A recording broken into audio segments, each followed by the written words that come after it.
what you need in the. No, I'm not what you need. I am Christ. I am disciple. Talking to you guys. I want to show you guys a book that I'm reading. All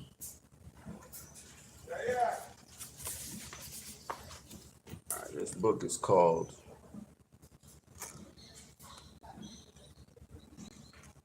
The Ankh.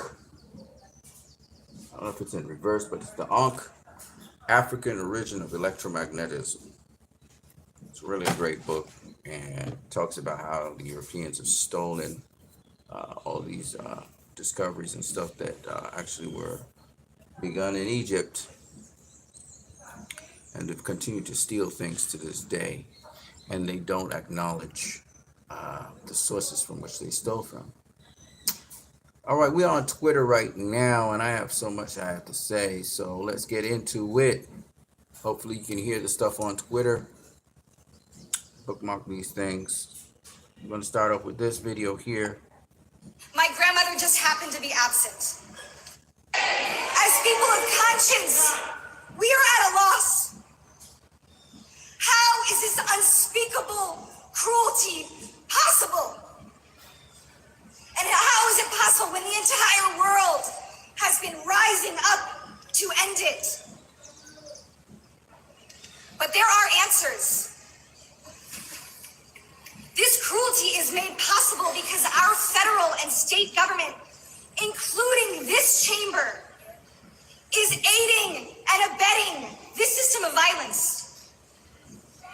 This cruelty is made possible because our governments hide their complicity. They hide their own financial and imperial interests behind the justification of, we do it for Jewish safety. Well, I am here representing hundreds of thousands of American Jews who say, don't you dare get our names out of your mouth!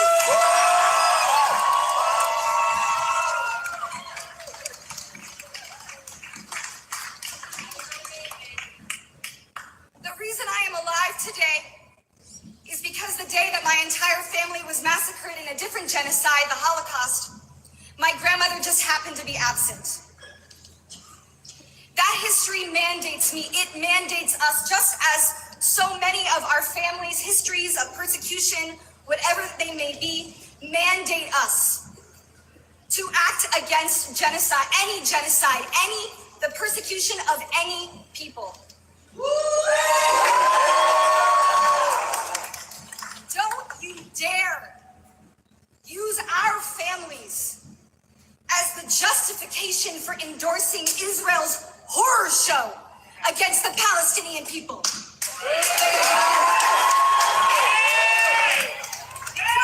Don't you dare call this bill and its supporters anti-Semitic for asking for the bare minimum to end tax breaks for Israel's war crimes. Don't you dare! As people of conscience, we are at a loss. How? All right. So we starting this off with Free Palestine. I got another one for you. And all these people I'm speaking about are people who are somewhat affiliated with me because I'm also of a Jewish bloodline. I might look black, but I got some Jew in my ass. So let's get to it.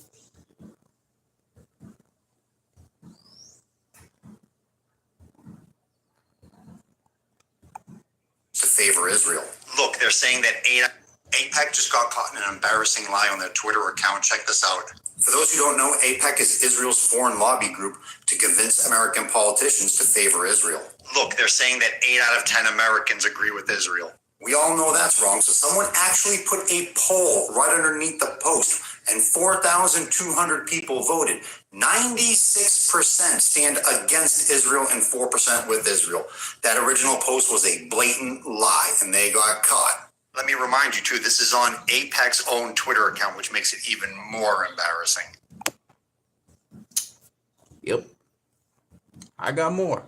See, right now, it's the people versus power. Power to the people.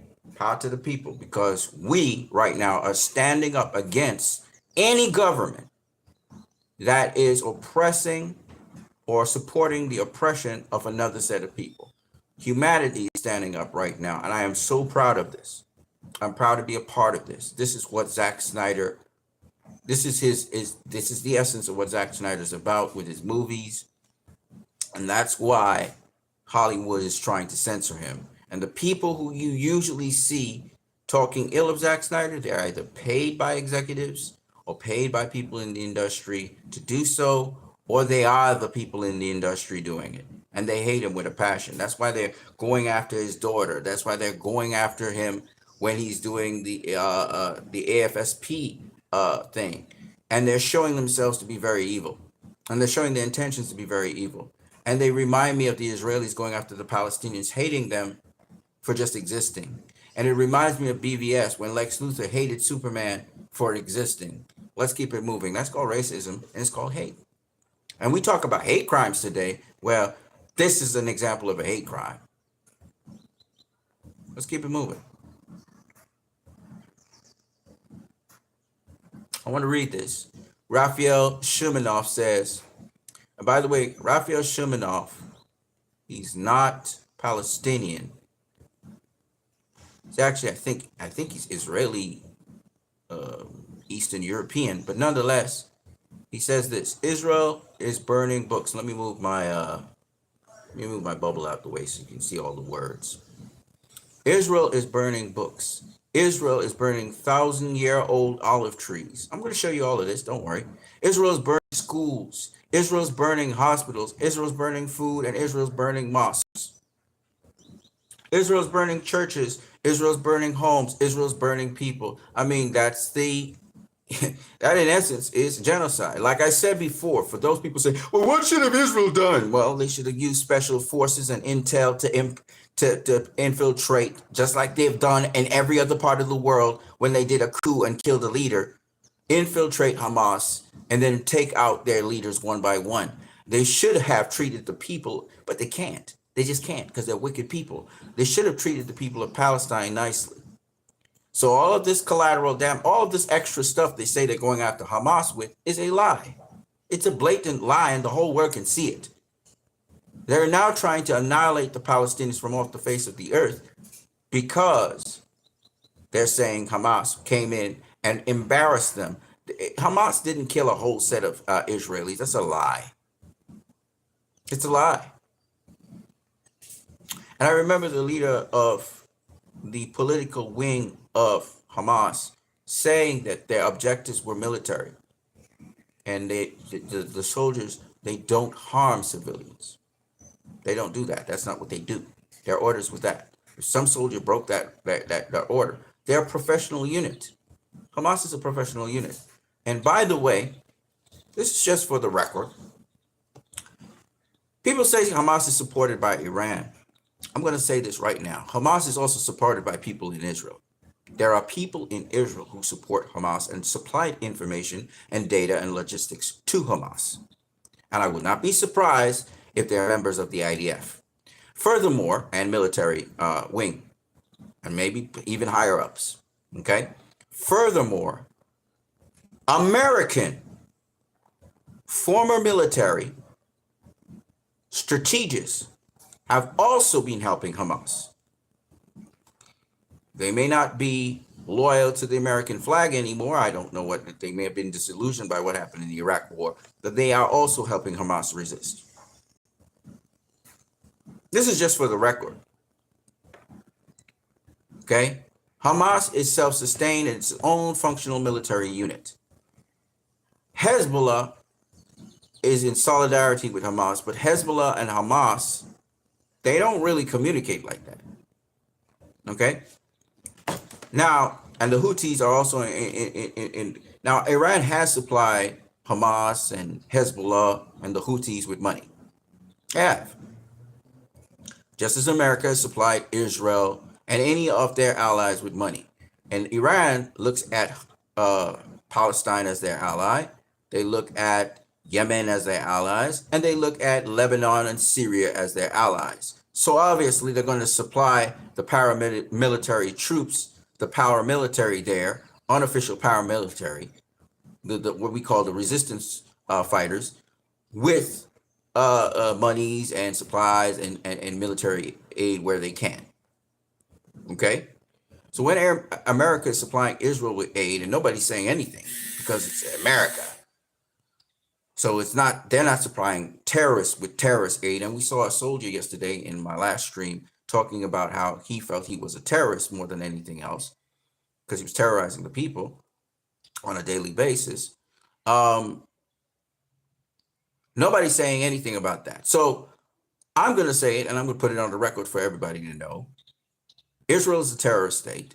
They've been not only terrorizing the Palestinians, they have also been terrorizing their own people, their own Israeli people, supposedly Israeli citizens. And they're not just going after, let me just make it abundantly clear, they're not just going after the Arabs in Israel or the Bedouin in Israel, even though they're doing that, and they've displaced some Bedouin from in the north of Israel, but they're also going after their own Israeli people, their own Jewish people.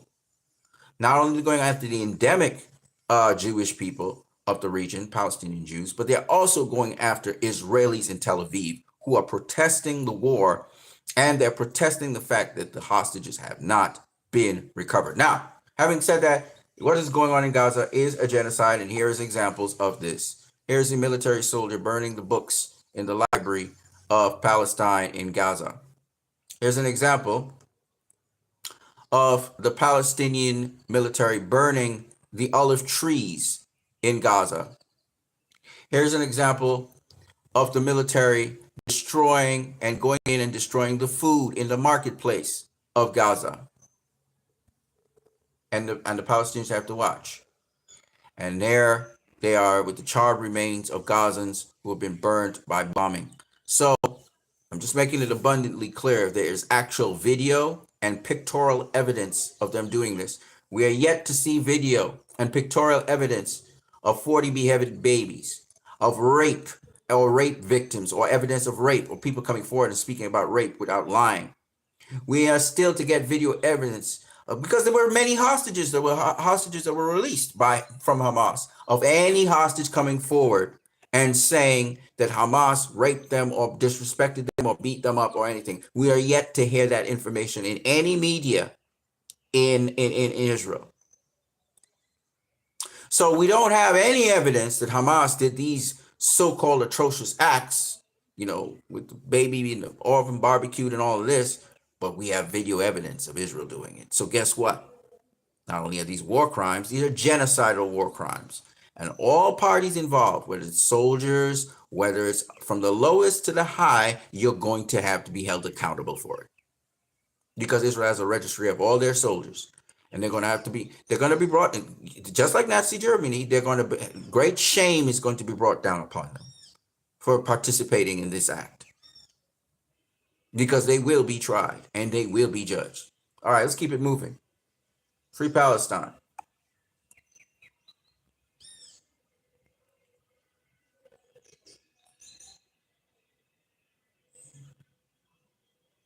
Haaretz says, are you also going to make a drama out of it and close the door behind you? Netanyahu's top security advisor reportedly lashes out at hostages' families. So now the government of Israel is hostile to the hostages' families who are demanding that the hostages be freed through negotiation and another ceasefire. You can see there's a dichotomy. There is a tremendous schism between those who lead and rule and those who have given them authority to rule. The people are saying something totally different to the people who are supposed to be representing them. And that's never good. That's never good. Let's keep it moving.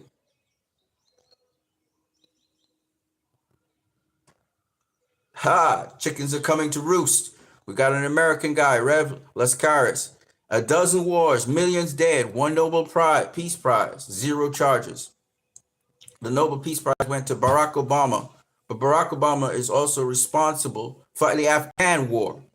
in which many Afghanis, innocent civilians, were murdered. And still, to this day, the Taliban is still there.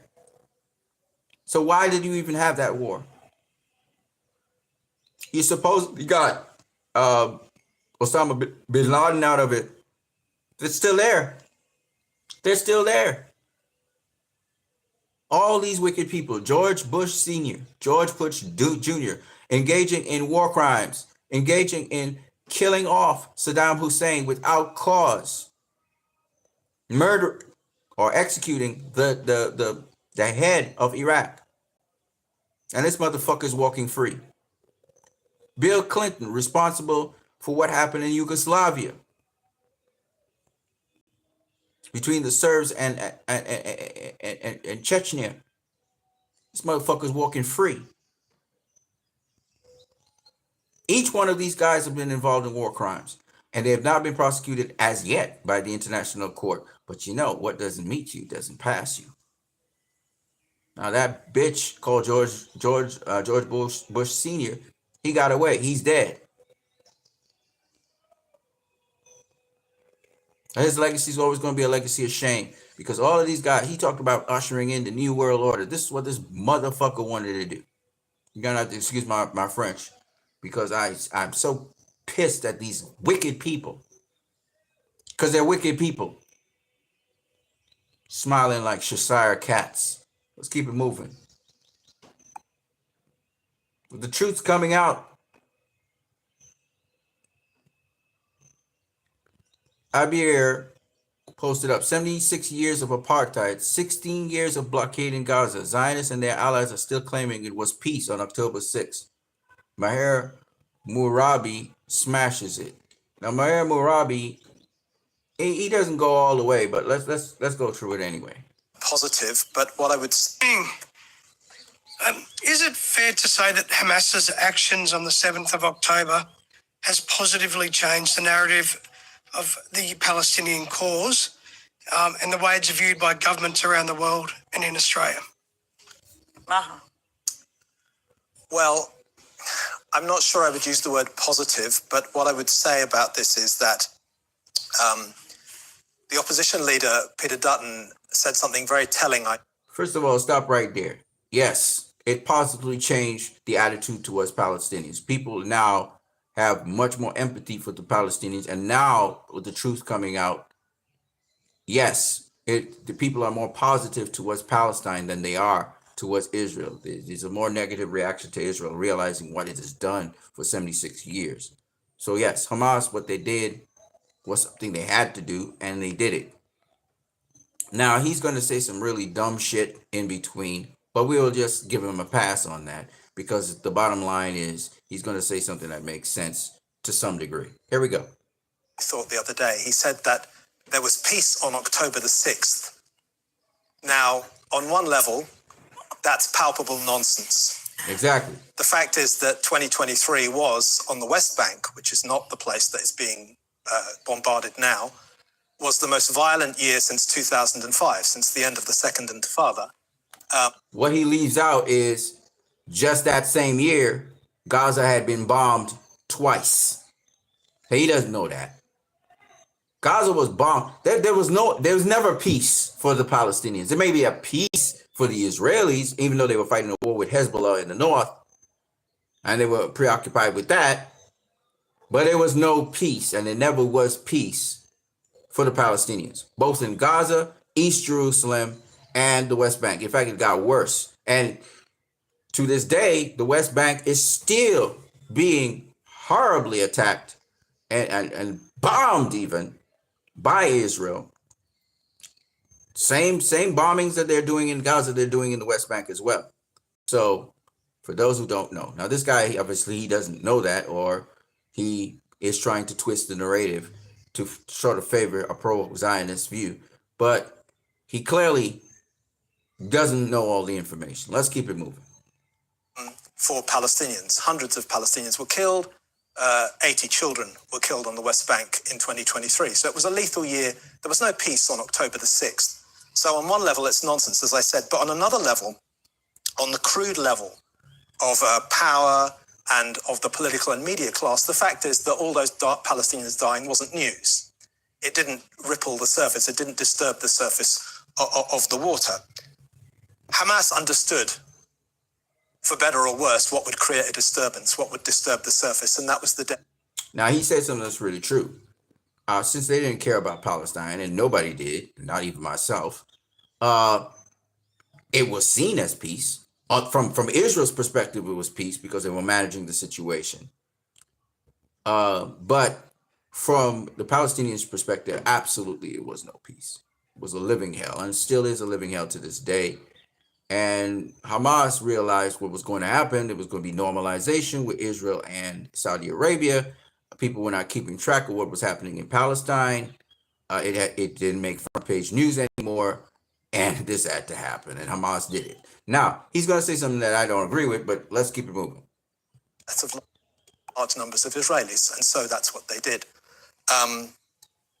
They did something that couldn't, for better or worse, what would create a disturbance, what would disturb the surface. And that was the death of large numbers of Israelis. And so that's what they did. They did something that couldn't be ignored. Okay, so again, we got this ignorance from this guy. Hamas' goal was not to kill Israelis, right?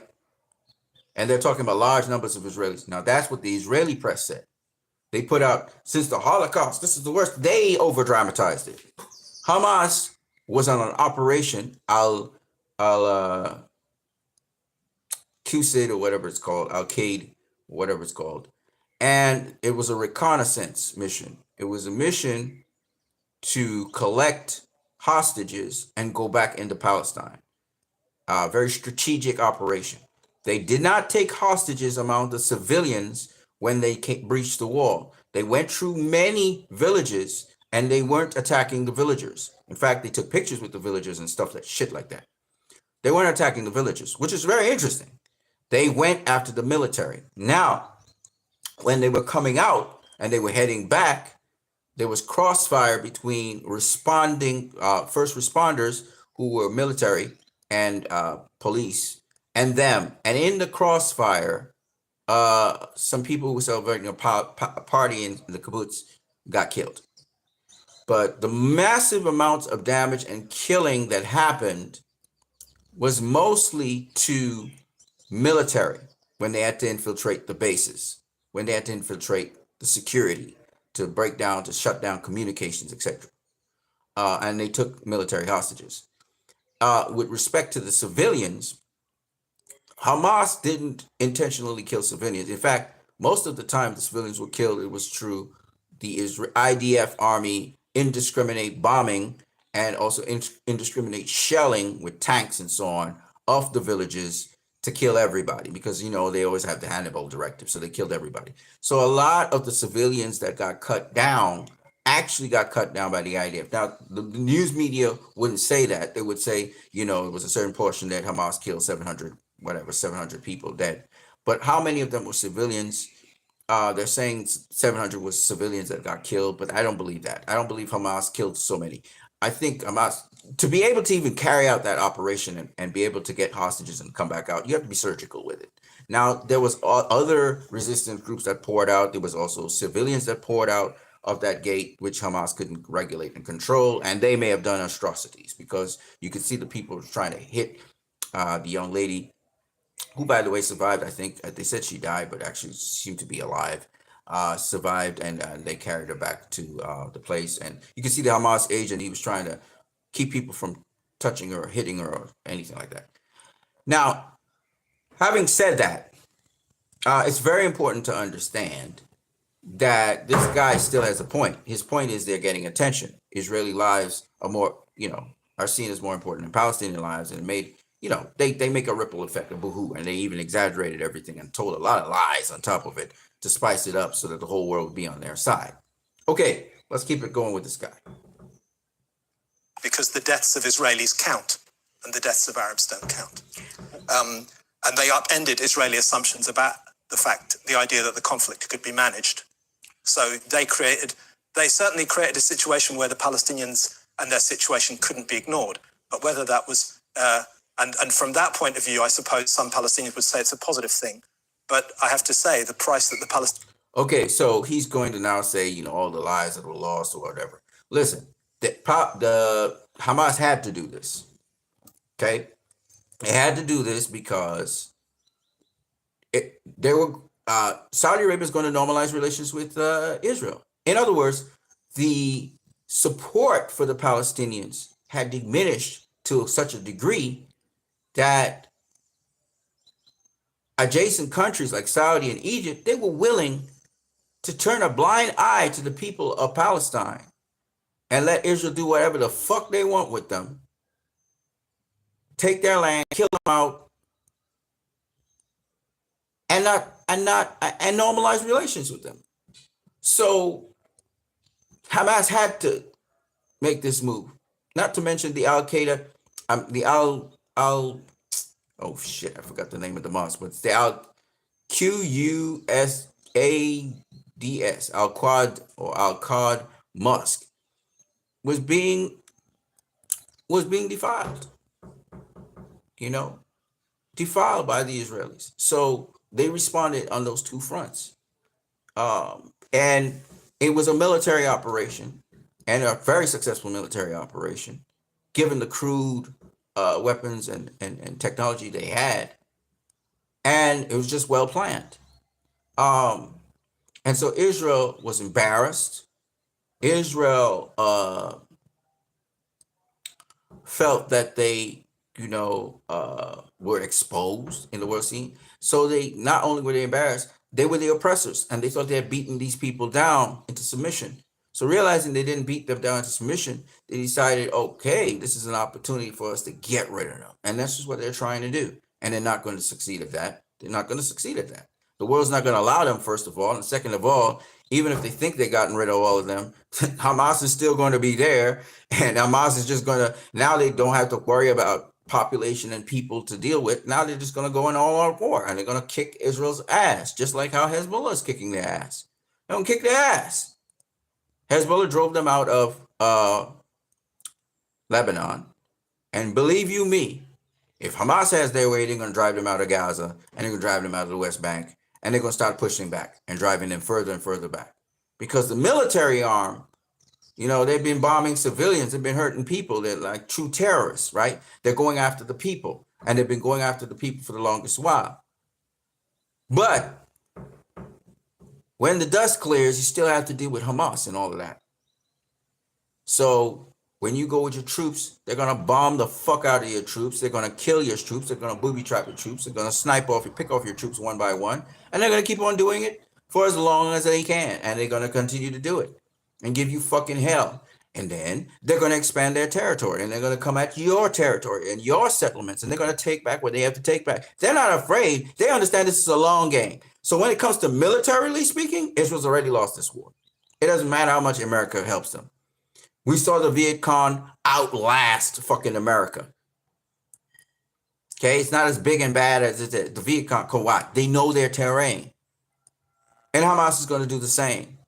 And Israel's going to claim some sort of victory when they go through and they've killed a whole set of defenseless people. They're going to claim some sort of stupid victory, and it's not going to be over. Hamas is going to keep coming at their ass, and Hezbollah is going to keep coming at their ass. Okay? The Houthis are wreaking havoc. The Houthis are still doing their shit. They blocking shipments and stuff. It's not making news because the West can't do shit about it.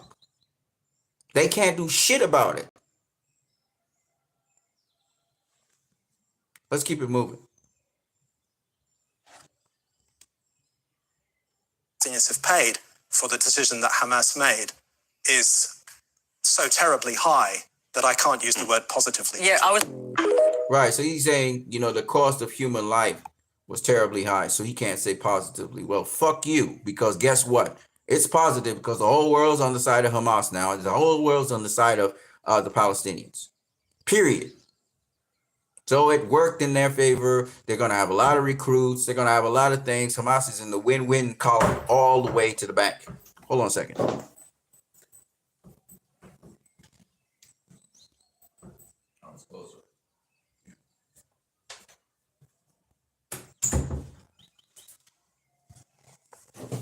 because people are going to empathize with them.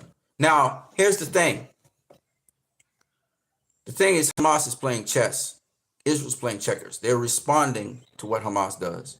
Hamas is provoking them into making moves they shouldn't make. And because of that, they're revealing what they really are about. And now people are realizing what's happening with AIPAC and all this Israeli lobby. And they're taking, greedy politicians are taking their money, and now they're compromised and so on and so on. So this is a great opportunity to clean the swamp, ladies and gentlemen. You got two politicians out there right now, Cornel West and Jill Stein. Both of them haven't taken AIPAC money, and Jill Stein is a proponent, as Cornel West, for Palestinians and their rights and their freedom and seeing free Palestine. She's been put in prison a number of times. Those people are the people you need to go behind right now and elect. In your numbers, vote for them. Fuck Biden. Fuck Trump. They're yesterday's news. We tried them. They failed. Jill Stein, Cornel West, record numbers. Make sure they're in every state and vote for them. And whoever's under their ticket. And ensure that they're not bought out by the Israeli lobby or the military-industrial complex. And make sure they stay alive. They don't get assassinated. All right, let's keep it moving.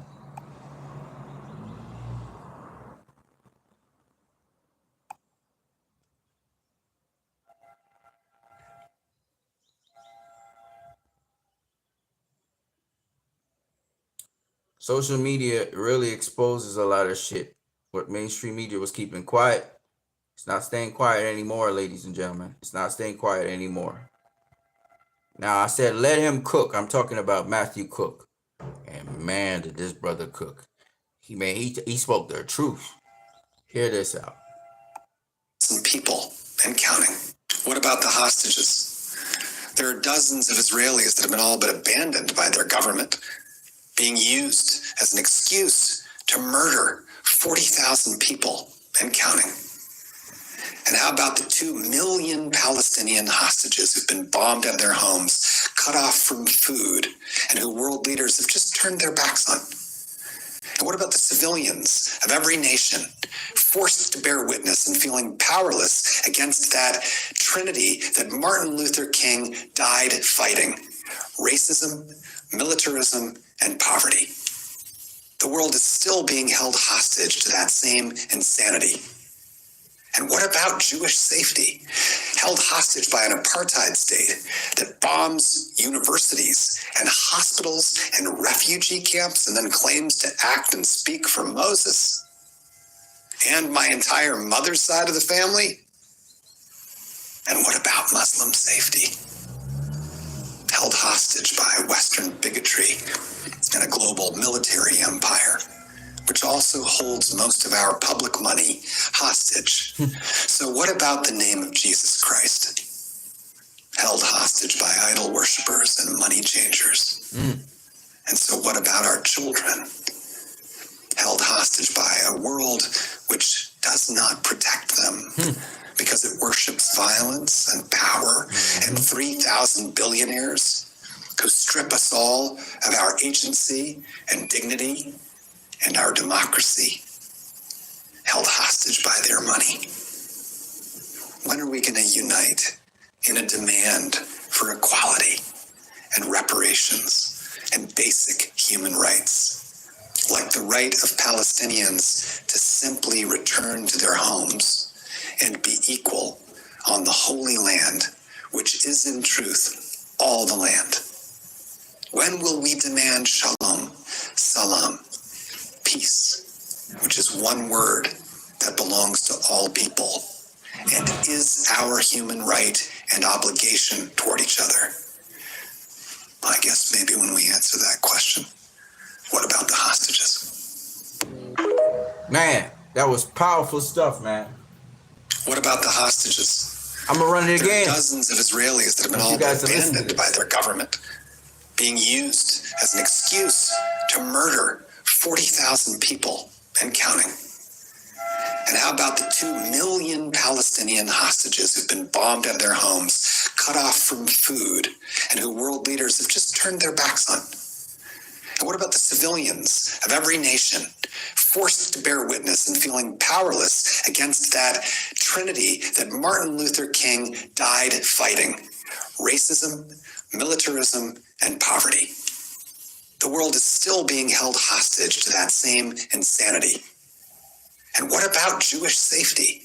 Held hostage by an apartheid state that bombs universities and hospitals and refugee camps and then claims to act and speak for Moses? And my entire mother's side of the family? And what about Muslim safety? Held hostage by Western bigotry and a global military empire, which also holds most of our public money hostage. So what about the name of Jesus Christ? Held hostage by idol worshippers and money changers. And so what about our children?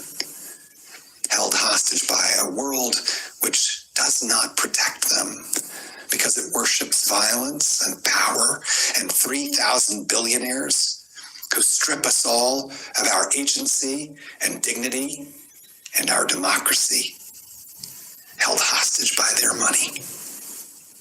When are we going to unite in a demand for equality and reparations and basic human rights, like the right of Palestinians to simply return to their homes and be equal on the holy land, which is in truth all the land?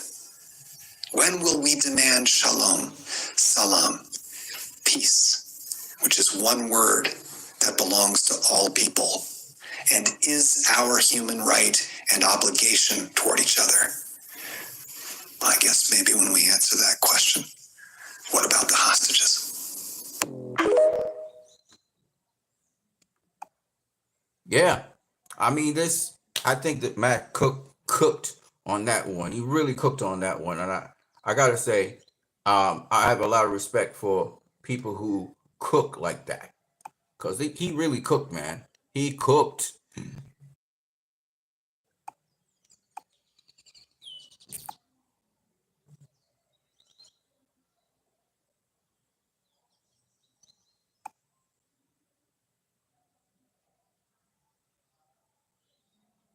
I'm not going to go into YouTube here. I'm trying to come out of YouTube, actually. There you go.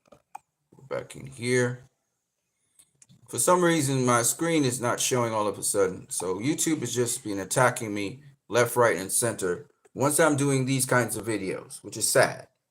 But I want to show you guys some other things. But first, let's get down to business here. Let's talk a little bit about the Snyderverse, as I said I was going to.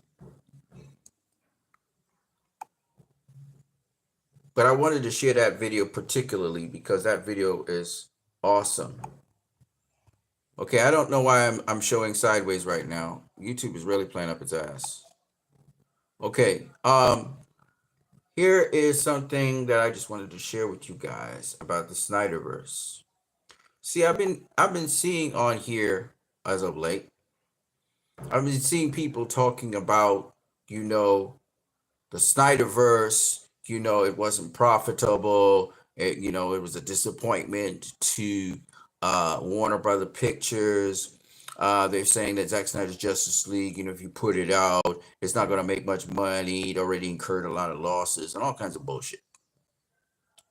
But when we look at Snyder's era here on this chart, we clearly see that it was superior to any other era.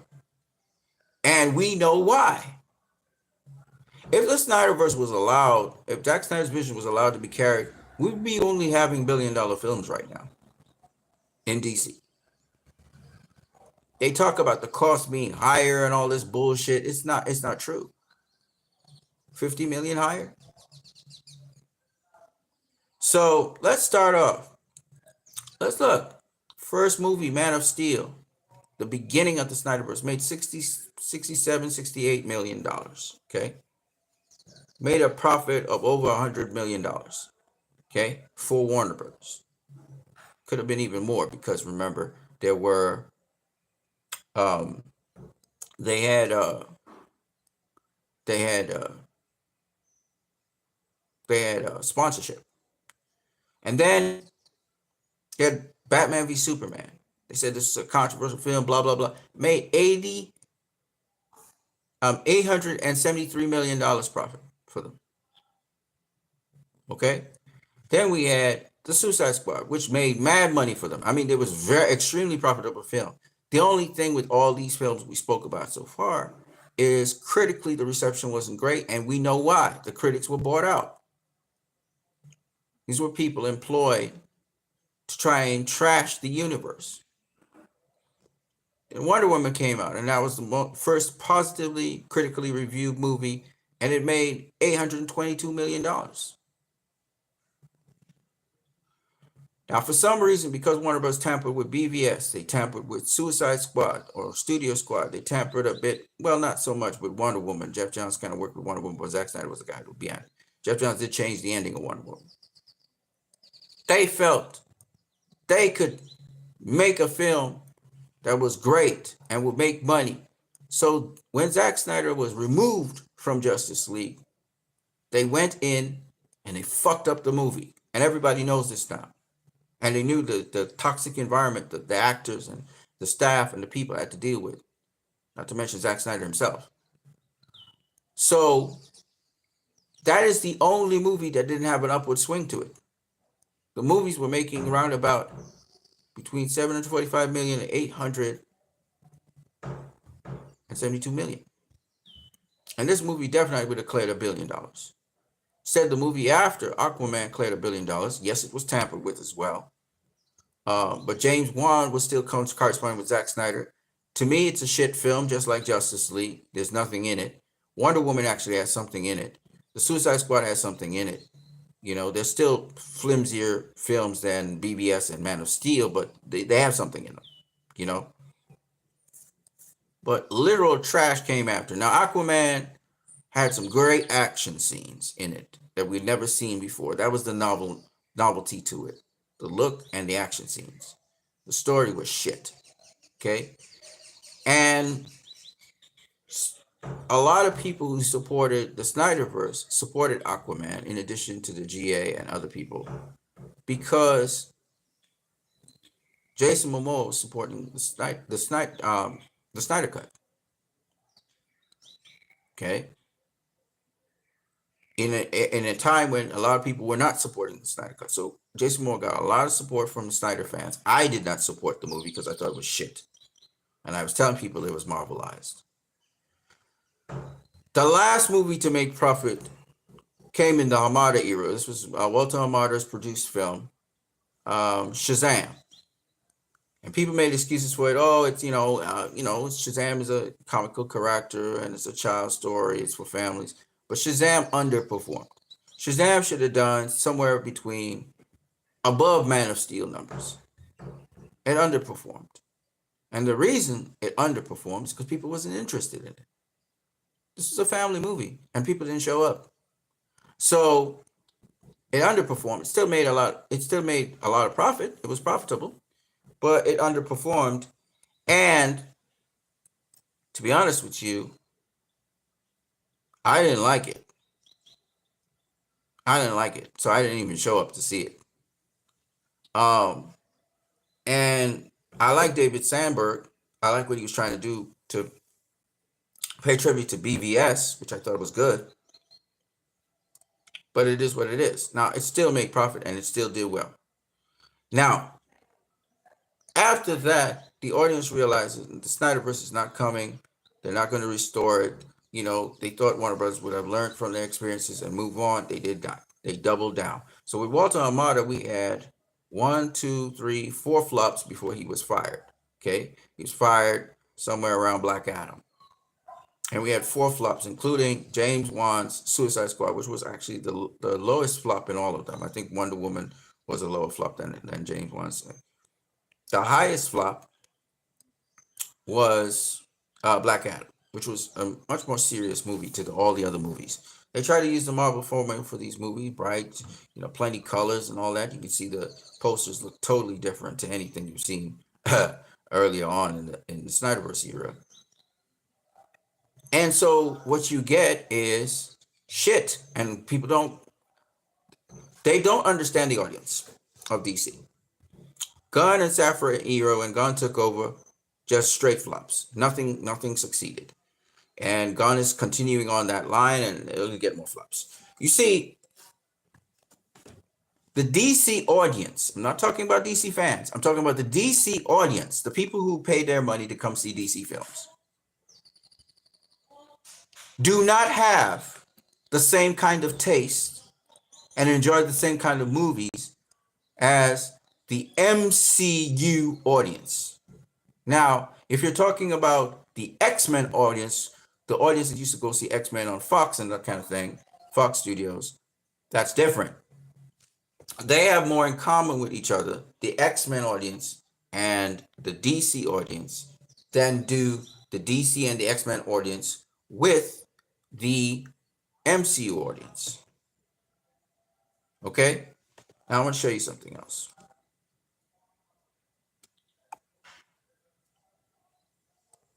So Warner Brothers doesn't understand the demographic they're in, and therefore they're trying to force the narrative on the demographic, which is stupid. Let me show you something else. In front of you, you're looking at the highest grossing live action DC movies adjusted for inflation. This is their global grosses, okay? And I'm going to show you very easily the taste of the DC audience, okay? This is not to do with DC fans. This is nothing to do with Snyder fans. This has nothing to do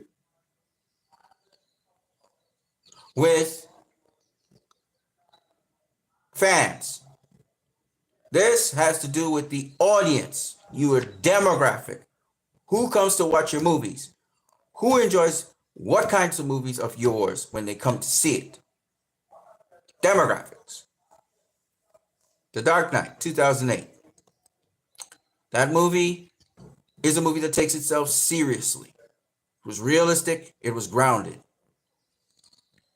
That is the #1 grossing DC movie of all time.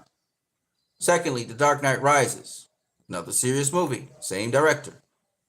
#3, Superman the movie in 1978. You have to understand, that was 1978. It is not a movie that takes itself particularly seriously. It's not a laugh fest. It's an adventure movie, but it doesn't particularly take itself seriously, and the world is more of a fantasy world. It's not grounded and realistic. #4, Aquaman. Again, a movie that doesn't take itself totally seriously. It starts off badass. It has good action, but it doesn't take itself seriously. Okay, let's continue. Joker, a movie that takes itself seriously. Batman, 1989, a movie that takes itself seriously.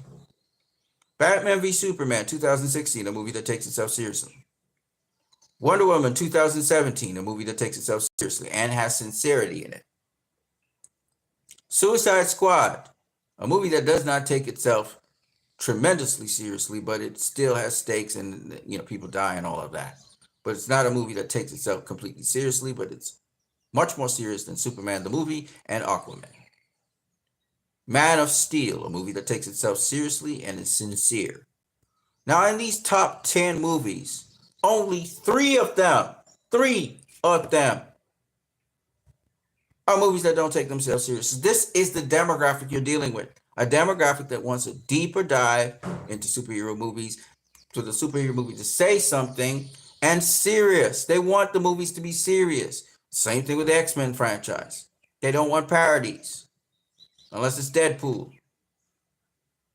Okay?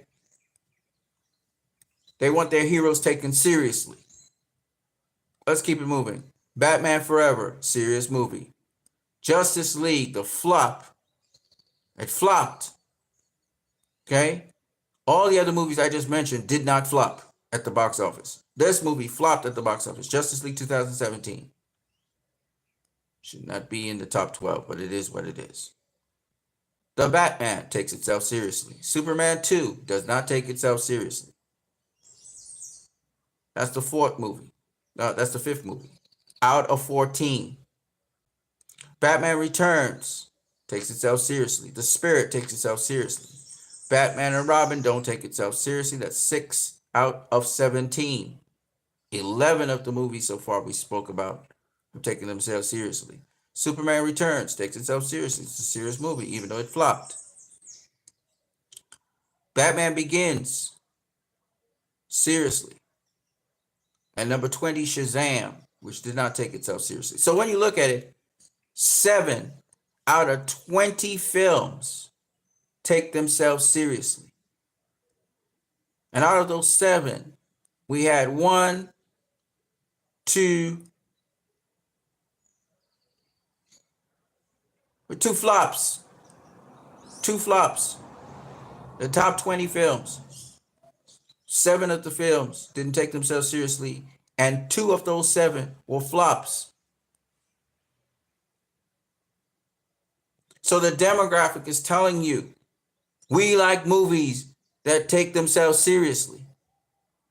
13 out of 20 movies that made money at the box office took themselves seriously. The demographic tends towards this DC audience, the audience. Forget Snyder fans. Forget DC fans. The audience that comes to see DC films, whether it's the general audience or whatever, from the general audience or whatever, they want movies that tend to take themselves seriously. Let's keep it going. Black Adam took itself seriously for the most part. Constantine took itself seriously. Road to Perdition took itself seriously. Red was an adventure movie with some comedy in it. Mostly took itself seriously. Green Lantern. It's an adventure film, has comedy in it. Did it take itself seriously? Not really. So that's 8. That's 8 out of 25. We're talking about 17 films that take themselves seriously. Let's just keep it going. This is the history of Warner Brothers, right? Let's go.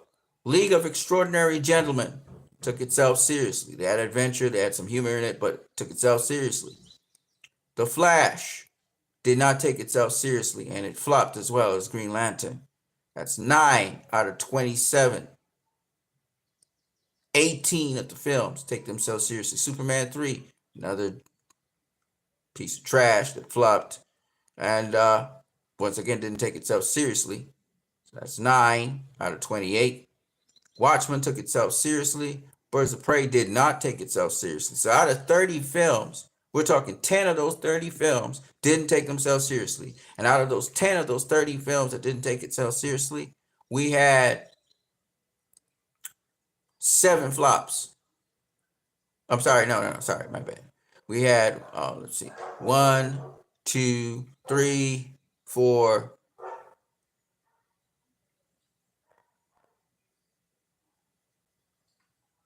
5,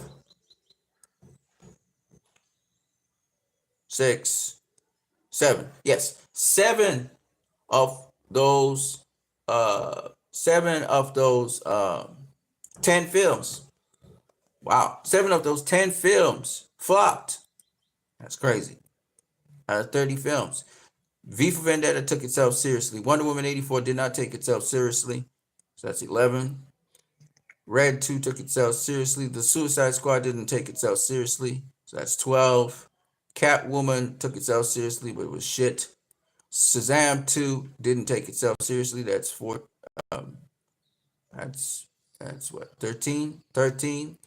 Blue Beetle didn't take itself seriously. That's 14. The History of Violence took itself seriously. Superman 4 is 15.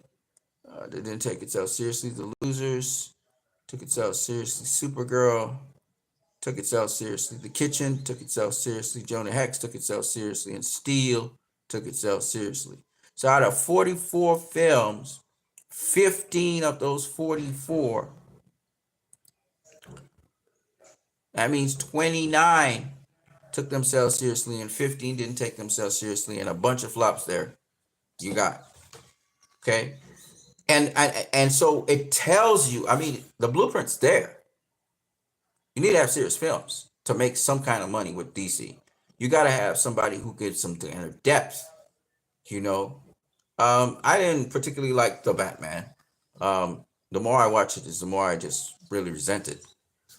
It's a very simple film, um, and the music was good, but for the most part, the film was shit. You know, it was boring. It was safe, and the story went really very much nowhere. And but with all the stuff, at least some of the fans still bought into it. The higher, the higher grossing films tend to be films which didn't take themselves seriously. I'm sorry, tend to be films that took themselves seriously. Um, and I gotta say, and I'm gonna say it again, films that actually say something. V for Vendetta, you know, A History of Violence, you know, Road to Perdition, you know, Watchmen. These all say something. You know, they're not just generic films that try to give you some kind of cheap bottom line, but it's really for entertainment only. Constantine said something. Batman Begins said something. You know, The Spirit said something. You know, um, Man of Steel said something. Wonder Woman said something. Batman v Superman said something. You know, Joker said something. These are the kinds of movies. The Dark Knight Rises said something. You know what I'm saying? These movies actually say something when they put it, and that's what Martin Scorsese was talking about. You know, you can put out trash, you know, that, you know, if you want to, you know, you have cheap suits, you have cheap this, cheap that, you cut costs on certain things, you know, you have cheap story, you know, generic story, you know, trying to bait the fans in, say, oh, yeah, it's my perfect story, this perfect Superman, blah, blah, blah. But you really ain't challenge nothing. There's nothing challenging. There's no real message, you know. Um, you can go on that Christopher Reeve, you know, Richard Donner nostalgia if you want, but at the end of the day, ain't no DC fan gonna buy that shit. They're not interested in that shit. So you have to come better. You have to do better. This is why the Snyderverse is the only way. I was listening to George Miller. He was talking about, you know, how he wanted to do his version of Justice League and everything. But hiring George Miller to try to do Justice League movie might be cool, but on the heels of what happened with Furiosa, you see what the problem with it is. The studios are too arrogant. They're too arrogant. The fans tell you what they want, and generally the fans have a good bead on what the general audience would want as well. The fans told you they wanted to see Henry Cavill return as Superman in his own solo movie. But what did Warner Brothers do? They fired Henry Cavill. They insulted the fans, saying, you don't know what you want. You don't know what you need. James Gunn. They took James Gunn, who knows nothing about Superman, and put him to direct a Superman movie. And then they put David Corenswet as Superman. So they literally spat in the face of fans, and then they expect the fans to go watch James Gunn's movie. The fans said restore the Snyderverse after the Snyder Cut came out and was very successful. What did Warner Brothers do? Immediately after, Ann Sarnoff comes out and says that this is the end of Zack Snyder's saga, and they're not going to do any sequels. The fans asked for the Ayer cut to be released. She said they have no plans to release the Ayer cut. You see, the fans keep on asking for things and telling people what is needed, and then beyond the fans, the general audience that saw Zack Snyder's Justice League wanted to see it in theaters. Warner Brothers said, no, that movie's not going into theaters. Nothing that the fans asked for, Warner Brothers was willing to compromise and give them. And so the predicament that they're in right now, that's completely on them, because they say they listen to the fans, but if you listen to the fans, you do what they say, and you would have a great time. It's very simple. The fake fans out there, they're trolls hired by Warner Brothers to troll fans who really actually love DC. They're studio activated and studio derived. And it has changed absolutely nothing. The fans are still demanding it. All right, now Restore the Snyderverse was trending. Then Zack Snyder Justice League is trending on Twitter. In fact, let me show you guys. because this shit is trending on Twitter.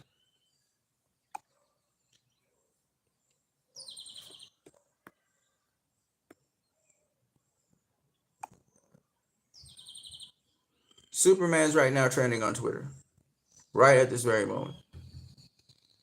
The Illuminati, Corpus Christi, all that. That's what's trending on Twitter right now is Superman. But just a couple minutes ago, it was Zack Snyder Justice League. Okay, and let's just see what the Superman thing is about. I'll be curious to find out. Lost Highway, 1997, David Lynch, Batman v Superman, UE, Sucker Punch, Zack Snyder Justice League 2021.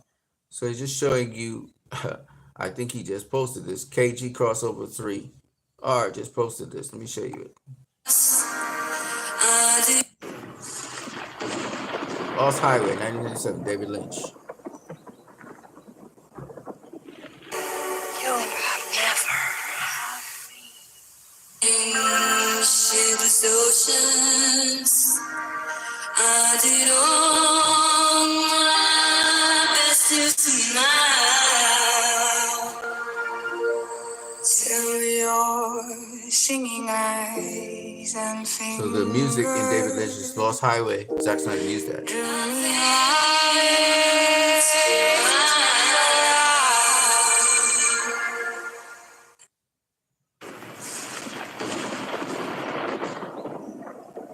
So that's kind of cool. He borrowed from Lost Highway, David Lynch's Lost Highway. So he's showing the impressions. KG Crossover is a really cool channel you guys should check. He's showing where Zack Snyder got inspiration from, which is really cool.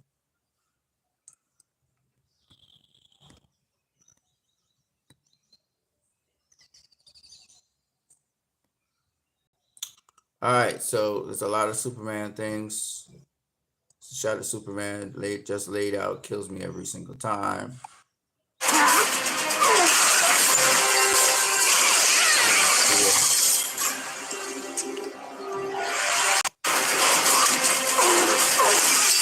That big Kryptonian man. Now man.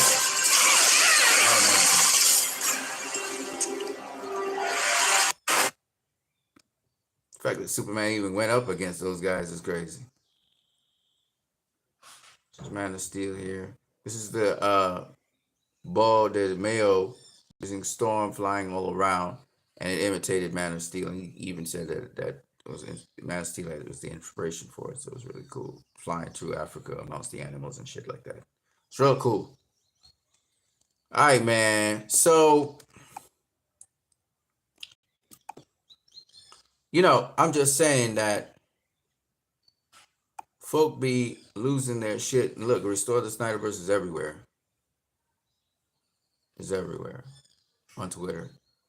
So, me personally, I think it's just a matter of time before the Snyderverse is restored because, quite frankly, I don't really see anything on DC's landscape that gets anybody excited for anything.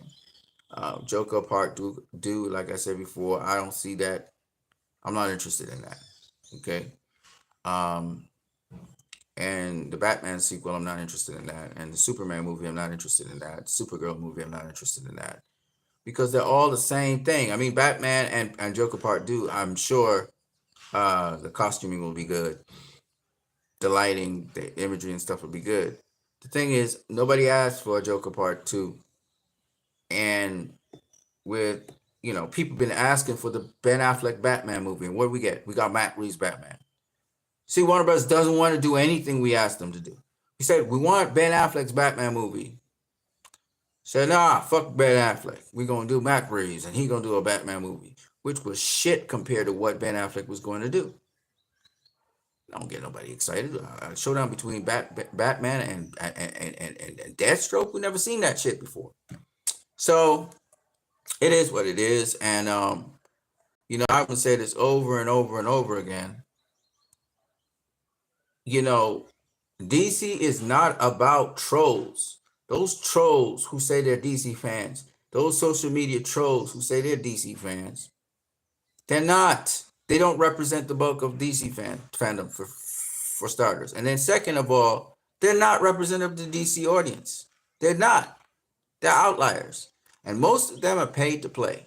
That's all I got for you guys, man. I'm going to wrap it up right here. If you guys don't have anything extra to say or do, I'm going to wrap it up right here. Let me see here. Somebody smashed the like button. That's cool. Free Palestine all day, every day. Restore the Snyderverse. That's going to happen, y'all. I know it. They ain't got nothing better. They don't have anything better than the Snyderverse. But the first thing that we need to do as fans is start pushing really hard for Zack Snyder's Justice League to go into theaters. We just have to do it. We just have to go hard. Global release of Zack Snyder's Justice League. Warner Bros. Is putting out every single old film in the book. They put out The Dark Knight out there in theaters. They put out, they're putting out Harry Potter movies. And they want to put out something else. I can't remember what it is. They put out also the old movies. They won't put out Zack Snyder's Justice League. So we have to make it our job to see it in theaters, because it's the best way to see it. You know what I'm saying? So that's what I got for you guys. Let me see what Mike Curran is saying out here.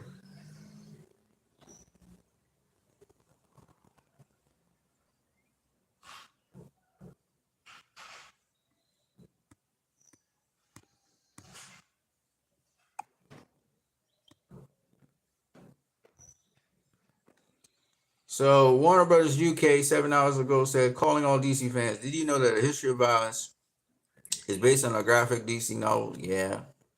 The acclaimed film stars Viggo Mortensen, who became a hero overnight after confronting two robbers. Yes, I know. We know about this. I watched the movie. Okay, it's a great movie as well. But what I can't understand and what I can't wrap my mind around is, why have you not put Zack Snyder's Justice League into cinemas, Warner Brothers? That's what I can't understand. I'm still trying to understand. If you like this movie so much, A History of Violence, and if you like The Road to Perdition, how the fuck can you not like Zack Snyder's Justice League and put it into cinemas? That's what I can't understand. You know, because these are all great movies. A History of Violence is a great DC movie. Road to Perdition was a great DC movie. And these are grounded films. What the hell are you doing? Why are you not letting Zack Snyder? And again, just to recap, the Warner Brothers stock went to a historic high of 70 something, I think it was 75 or $76 a share. It started building up when Zack Snyder's Justice League was announced in May of 2020. And it went to a historic peak at $76, $77, I think it was a share. Because Zack Snyder's Justice League was released. And then fucking ass and Sarnoff. I just don't understand these people, man. They're stupid. They're really stupid. They destroyed their own company. She came out and said, we have no plans to do a sequel. Motherfucker, if you got shares that high, your share value, your shareholders, and it's going up into the fucking sky. The last stupid thing I would say as an executive is, oh, we're not going to have. That means greenlight a fucking sequel, you dumbass. And since that time, Warner Bros. Just cannot recover. Their shares just keep on dropping. Let's see what their shares are today. Let's have a look at that, shall we? Man, these people are assholes. Hold on a second, people. How stupid can you be, man? They're stupid. I don't give you that. They're very stupid. Okay, I had the list of Warner Brothers films here. I'm gonna move out of that. See what their shares are doing today. WBD. Let's see. Let's have a look, man.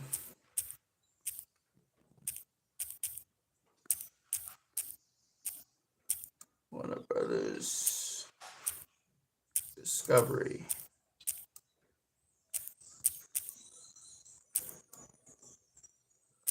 Stock. All right, let's have a look at their stock. Today, their stock went up. So it was $7 and something a share, and it's gone up to $8.48 a share. It's just, you know, for this year, it's down by 27.3%, down 0.18 points or coins. So it's gone up a little bit, you know. Somebody's trying to pump money into it to make it go up. But they're abysmal. You know, they've been under $10 for the most of the year. They used to be hanging around $11, $12. Last year they began the year at 20 something dollars, and now they're abysmally. I mean, this is abysmal. This is horrible. Okay. And you know, you look at Netflix. Netflix shares is doing just great. And like they have more than, I think they have about, what they have now, 9 into 663. They have like 70 times more share value than Warner Brothers. Okay, and their shares been consistently moving upwards, as with the other companies. So I'm just saying, Zack Snyder being at Netflix is not hurting Netflix. So when the stupid people say, "Oh, there'll be no sequel," you know, the Rebelverse is dead and all kinds of stupid stuff, they're trolls. They're paid to do that. They're paid to say negative things. They're paid to try and change the narrative and pave it with lies. Zack Snyder's fine at Netflix. He's going to have a sequel to Rebel Moon because people are going to look forward to it. Not to mention his director's cuts are going to kill it. They're going to kill it because that's what everybody want to see. They want to see his director's cuts. They don't want to see the other stuff. You know, let me show you guys something else here before I move on. I showed you the share value. Let me show you one more thing, because I was supposed to show you something else here. So we already know Warner Bros. Track record. Flop, flop, flop, flop, flop.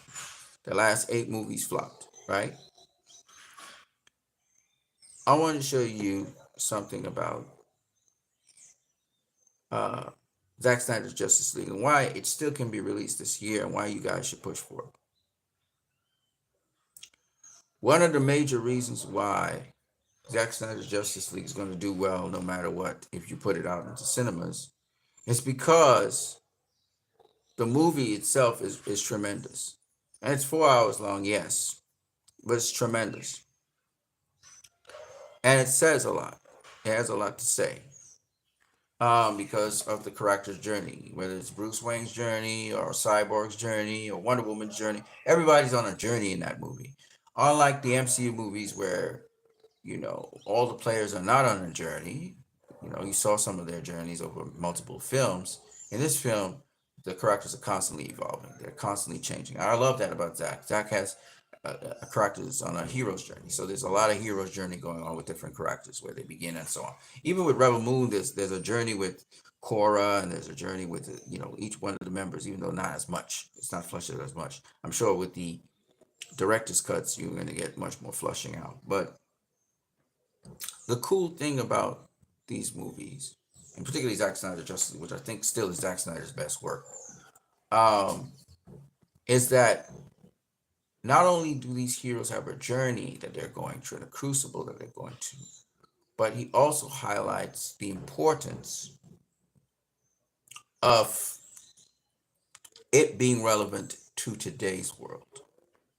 That the things that he's saying and showing in the movie are authentic and they're real and there's stuff you can see in the real world right now. And that's what the power of Zack Snyder stuff is.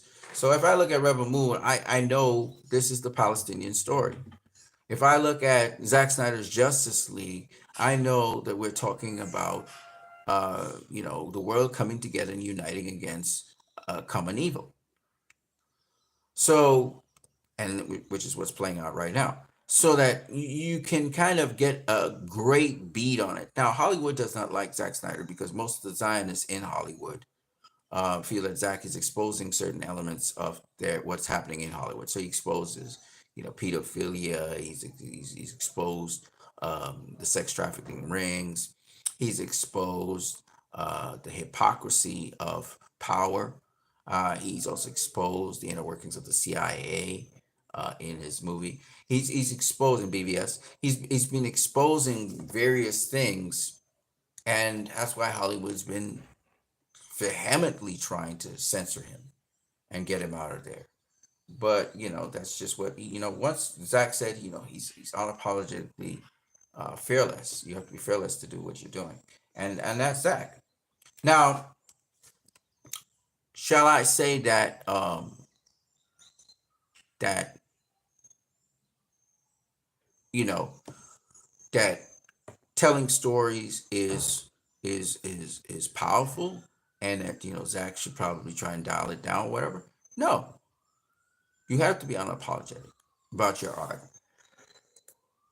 And Zach is unapologetic about his art, and I respect that a lot. So there was something else I wanted to show you guys besides the stock of Warner Brothers. Yes, I remember what it is now. Coming at you now.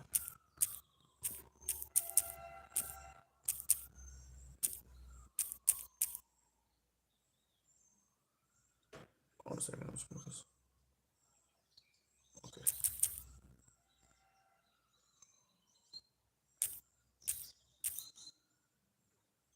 There you go. So I'm going to show you guys something here.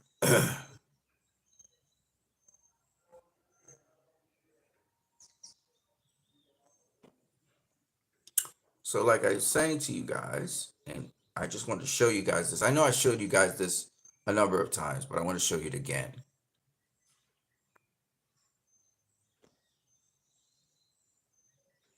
This is the Warner Brothers Discovery 19-year stock price history. Okay. So the all-time high Warner Brothers Discovery stock price was $77.27 on March 19, 2021, which was one day after Zack Snyder's Justice League had been launched on HBO Max. As of today, as of yesterday, I believe, which was May 30th, today's May 31st, 2024, the stock price is $8.08. It went up today by a couple cents. That's a fraction of what that high was. And it was because of Zack Snyder's Justice League, the anticipation for it, the fact that it was a historic thing, that a movie that was supposedly not existent came out. Okay. Now,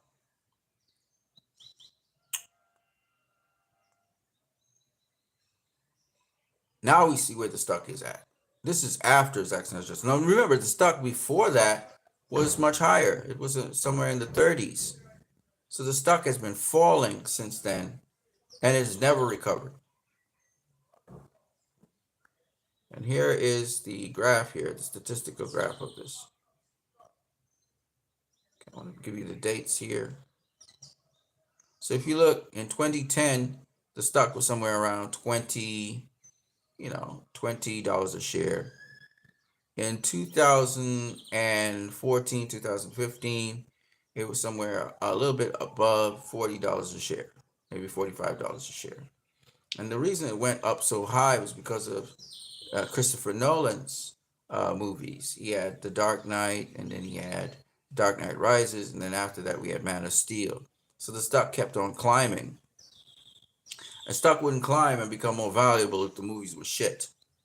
Then he had BVS in 2016. The stock was falling at that point in time.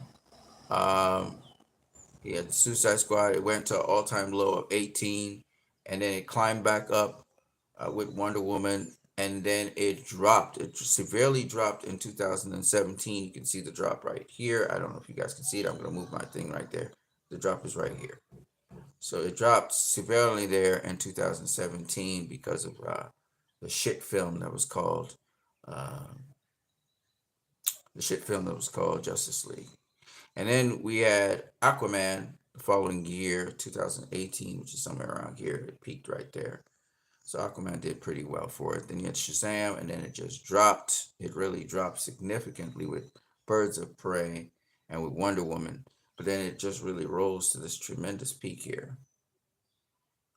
It rose to that tremendous peak there because of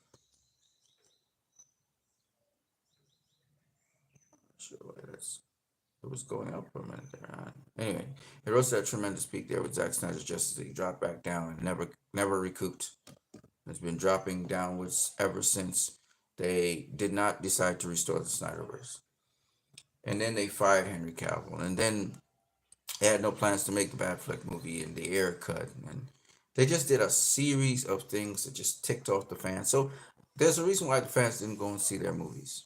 Okay, they put James Gunn there, then James Gunn said they were going to erase the universe. So fans had no reason to go see these movies. And so there's just so many reasons why people just said, fuck y'all. And just wasn't interested in DC anymore.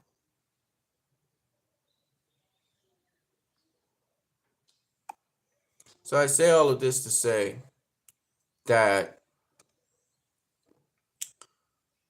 it was really a travesty, and it's sad that, you know, Warner Brothers is continuously fucking up, and they're fucking up again here.